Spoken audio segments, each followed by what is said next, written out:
Yo, what is up, boys? It is Keystone coming at you with another free pick video. Now, guys, I'm a little jacked up because we got Game of the Year tomorrow.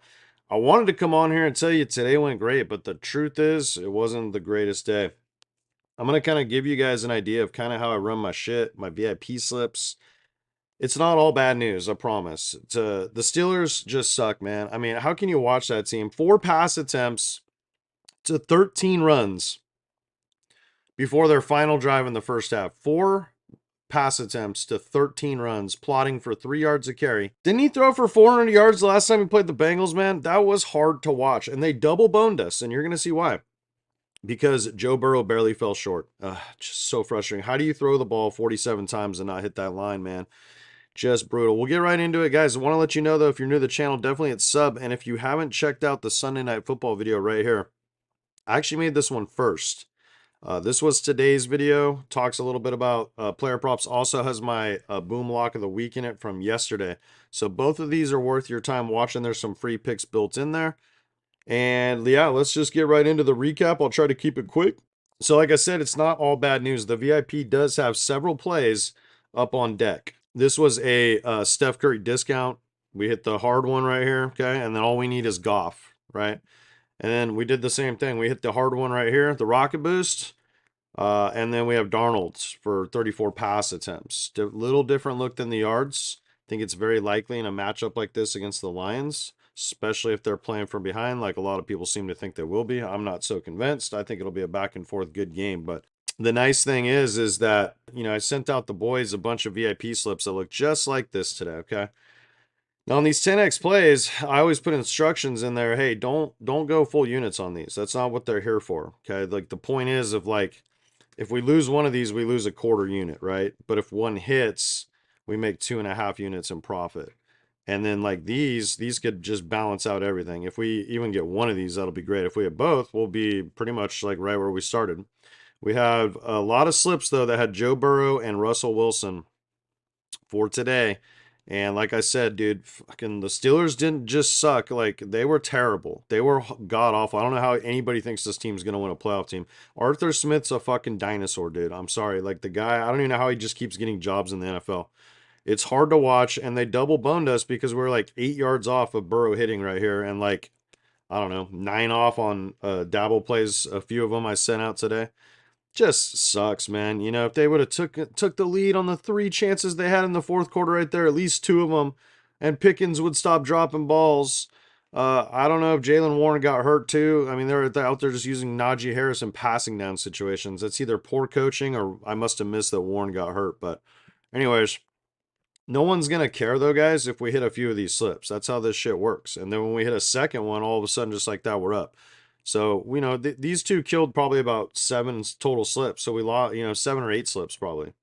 So we lost, a couple units today. But once again, if either one of these plays hits, that's a unit back right there. So no one's going to care. If, there's another slight miss by Joe Burrow. If this play hits, it's going to be great. If this one hits, it's going to be awesome. Now, before you start bitching, Keith, you're taking too long on the picks, man. Get to the free picks. Stop doing the recap, dude. These are free picks. Look, I'm showing you a free pick. That's a quad duo right there. If you're too dumb to realize it, just fast forward to the free picks, man. That's on you, bro. Yeah. So here's another one. VIP slip. Open. Yeah, it sucked. Steelers Bengals sucked tonight. We got double bone. We got to get over it. But we haven't lost shit yet. I'll evaluate our wins and losses at the end of the week, baby. We're fine. If we get this play to hit, this guy's actually going to be in the free pick I'm giving you guys. So let's speed this up a little. We got our taco plays alive, so we do have some plays on sleeper too. We're cooking, baby. We're fine, guys. We're absolutely fine. It doesn't matter if you lose a couple units on a couple Russell Wilson and George Pickens. What a diva too, by the way, huh? That guy sits here and always whines about how he doesn't get the ball enough, and then look, your team needs you, bro. Game of the year. Got to win it. Well, you don't have to win it, but you should want to win it. And what do? 0 fucking yards and 3 drops? And those are like some horrific, egregious drops, man. I tell you what. So, also, I gave this out yesterday. A lot of you guys signed up to the free plan. That's a very smart choice. I sent out a bunch of free plays on there today. I sent out 3 free vivid slips, and I think Pickens killed one of them. That guy, man. But it's still advantageous because Pickens isn't going to be in every lineup. Unfortunately, he was a discount play, and yeah, it got us. But I gave out my $25 free New Year's, thing that PrizePicks gave us. It's to win 625. It's right up there on the free plan and winnable. Just scroll down a little bit, you'll find it. Just look at the vivid plays. Some of those haven't started yet, and you can get on this PrizePicks thing too. And then I have the day pass. I need to actually change this. I apologize. So I'm going to limit this to 10 because really it pretty much includes the whole weekend, the VIP day pass. And I would just warn you, if you want to be one of those 10 people, you're going to be playing catch up. We have a ton of slips that are set, so it's up to you. If you want to get in on the wins, it's going to be 50% off with code FIRE. There's 10 left, guys, in stock, okay? And that's right over here on winnable.com. So let's get into the free play. This is not a lock, but I love this one. So in my other video I did yesterday, I gave you guys my lock, and I really do like both of these. So most of you are adults, I hope. I hope you guys are all adults. Most of you are, grown men. There are some ladies that watch, but you make your own decision. If you like this one better than yesterday's and you haven't set a play yet, or say you haven't seen yesterday's video and you're just showing up and you get this play, well, go watch yesterday's video and get that pick too, and then make your own decision what you want to put your first wager on if you sign up to Boom Fantasy, which your first wager is no sweat up to $100 with promo code SBAA. Guys, risk-free first entry, okay? So I mentioned JSN, Jackson Smith and Jigba is going to be in it. So guys, what I discovered is that he needs 5 receptions to break the Seattle Seahawks all-time franchise record for most receptions by a receiver by anybody in history of the franchise.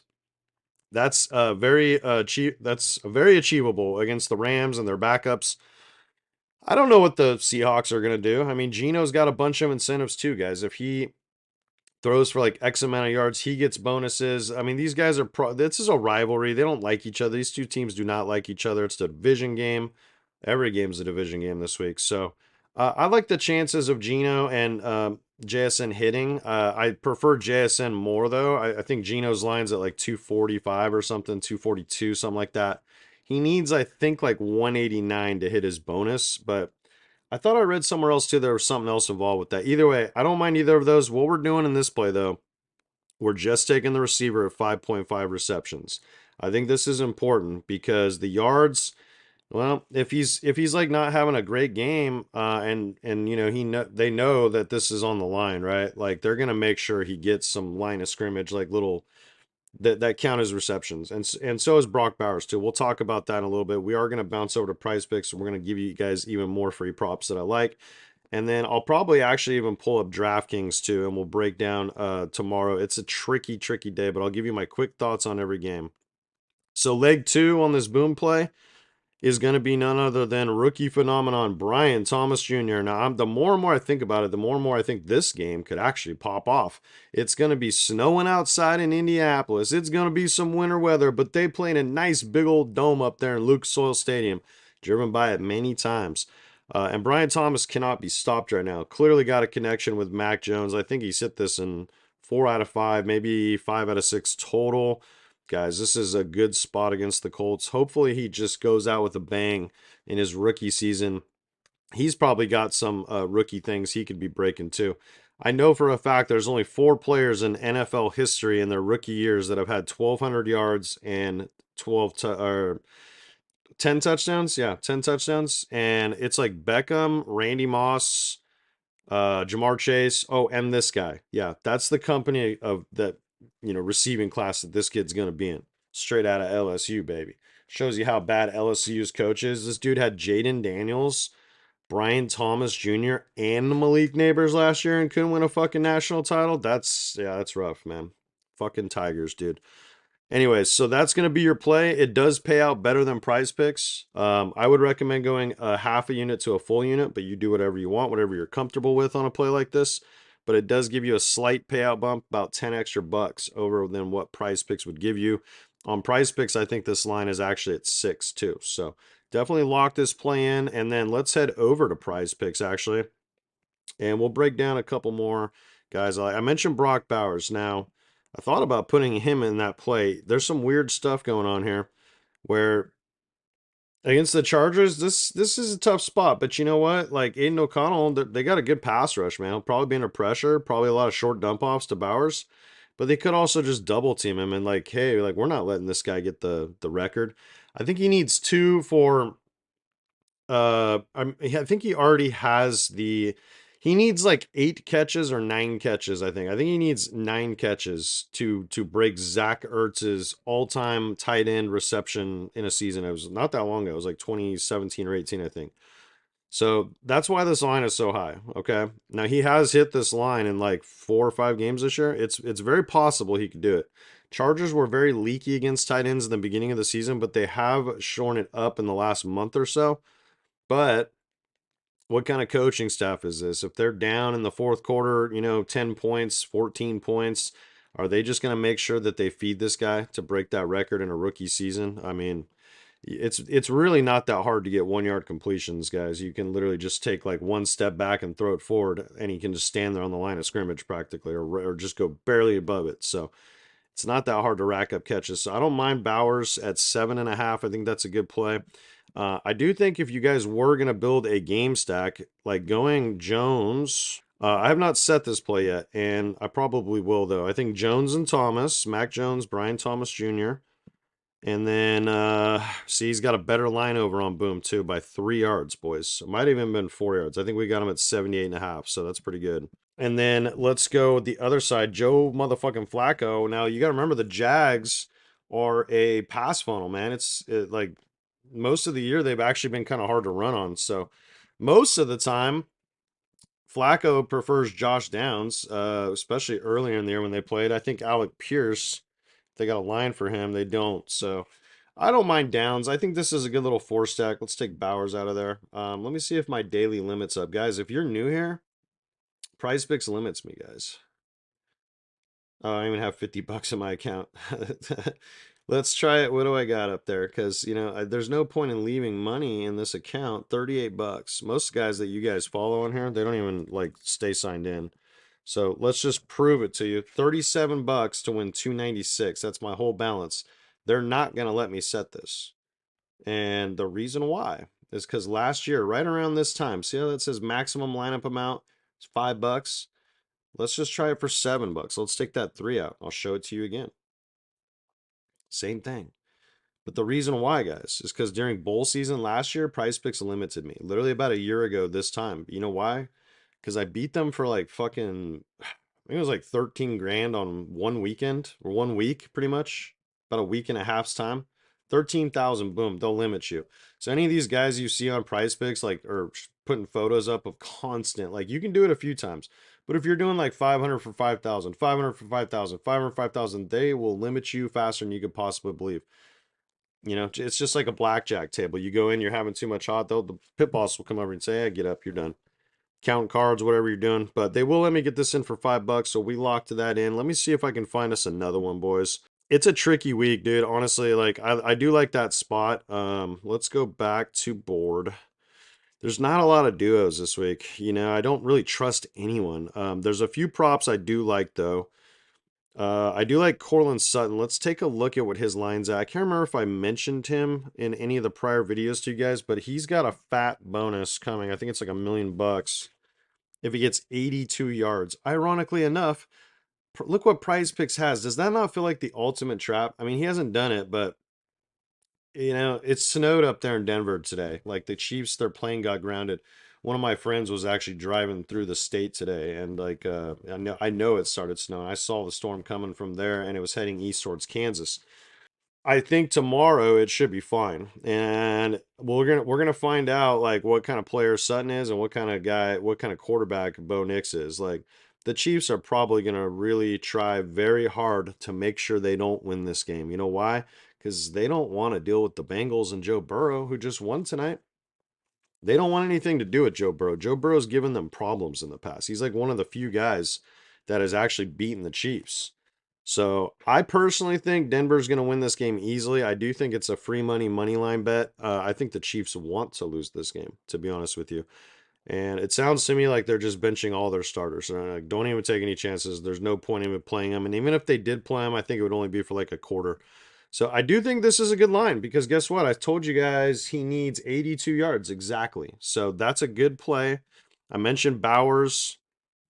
As far as the correlated plays go, there's supposed to be weather in this game, some wind. I don't know if I trust Locke. I do think Neighbors receptions is pretty good because he's in that battle. Look at 7 receptions. Okay, yeah.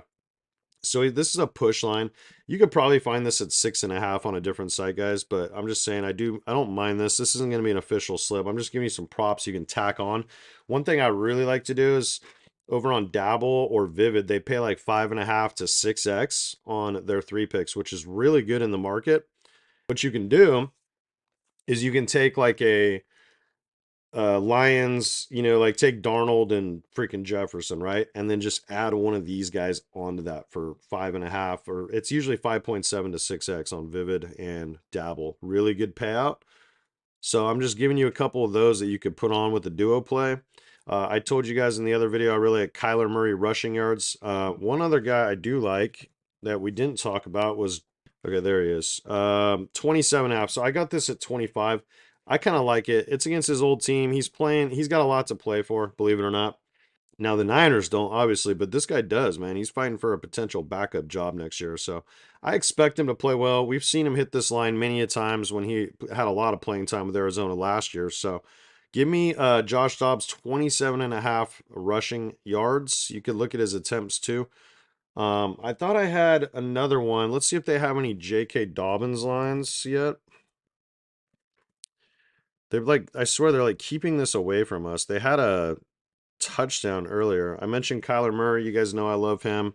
Just check out the other videos, man. I get some good stuff in there for you guys. As far as that goes, we got, Bowers too. So that's like 4 picks. I think that's probably good. You could tack these on to anything you like. Okay, so I did like a long shot parlay on my threads. I usually don't promote my threads on here. I try to keep them separate, but I'm sure you guys, if you guys are, I think I might have actually put it in the description. So you can go check that out. I'm not going to break it all down in here. It's too much to go over, but I'll give you just like a quick rundown of things that I think are likely. I do think the Tampa Bay really needs to win this game, but sometimes you'll get like a mystery surprise from a team that might be able to hang. Don't think this is one of those spots. I think Tampa's clearly the better team here. This is like a depleted roster. I would be very comfortable taking them. If you wanted to take the alt at like 13.5, probably even better. This seems like a big line. I don't even know what the Packers, what their motivation will be like, especially in the second half. And this isn't Lambeau, so Caleb sucks on the road. It's probably a decent bet, but I could see like the Bears doing like a backdoor cover. The last game of the season, you want to go, in with some momentum to the offseason. And Caleb and the Bears have a loaded roster. I don't know why he's so bad, but I don't know. I'd probably avoid this one. Wow, that seems like a pretty low total actually, but it could be a trap. There's a lot of traps this week. Like this game, how are you gonna cap this game? Seriously, you gonna take the under? Well, it's supposed to have weather and stuff. Yeah, I would bump this up. I'd just go like under. What's a good number? Like a parlay piece. Maybe we can build some now, but let's just see what this is. So let's take the under here. The Falcons on the money line is a good bet. It's very juiced, but if you put those two together, you're at well, I got a third one up here. What is this third? Let's move me over here. We got the Broncos on the money line. That must have been from earlier. I did tell you that is free, so let's see what we got here. I think the Patriots actually want to lose this game. I think they'll bench Drake May in the second half. If I don't know. It's just another one to avoid. There's nothing you do there. Maybe the under, but then again, who knows? Maybe the backups come in and score some points. I don't want anything to do with this game. It's just gross. We don't even know how long the starters play. One I do like, I got this at, I think 43.5. I like it more there, but I do like the over in this Jacksonville game. I told you guys how I feel about this. I'm hoping this is one of those indoor week 18 meaningless, like let's have some freaking fun and go out on it with a bang. Just kind of a shootout, maybe even. But both coaching staffs will probably call run play 60% of the time because that's the NFL. They don't want a good product sometimes. Mentioned the Broncos. See how this is bumping up now? They're 11.5. I'm very, very confident that they win by double digits. That I feel like that's a good bet, but I don't know about 11.5. I mean, it's right there. It's within 2 points, but I would just rather have it at 9.5. Maybe take it all the way to tease it all the way down to 6.5. This one right here, I actually think that if the Chargers pass rush doesn't disrupt Aiden O'Connell like the entire game, I think this one actually has a decent shot to go over too. Raiders are like the kings of these like meaningless games where they always try to like do something good at the end of the season. And they do. They always usually start to play better. They like figure it out later. And I think this is honestly no different, guys, to be honest with you. So, and then you got this is just a game to avoid. This is a game to avoid. This is a game to avoid. Yeah, these are just tough. I mean, this is just getting really high up here all of a sudden, but I think 30 to 27 is a very likely score. I think that's exactly what it was in the first one. Might have been 29-27. I would just bump it down to like 52 and play it safe and just throw in a couple little parlay pieces like this. So, yeah, that's what I like, guys. Appreciate all the support from you guys. I love the positive vibes, all the energy that I've been seeing in the comments. I really do appreciate you guys. Like I said, make sure you head over to Winnable because I'm dropping free picks all the time over there for you guys, okay? Peace.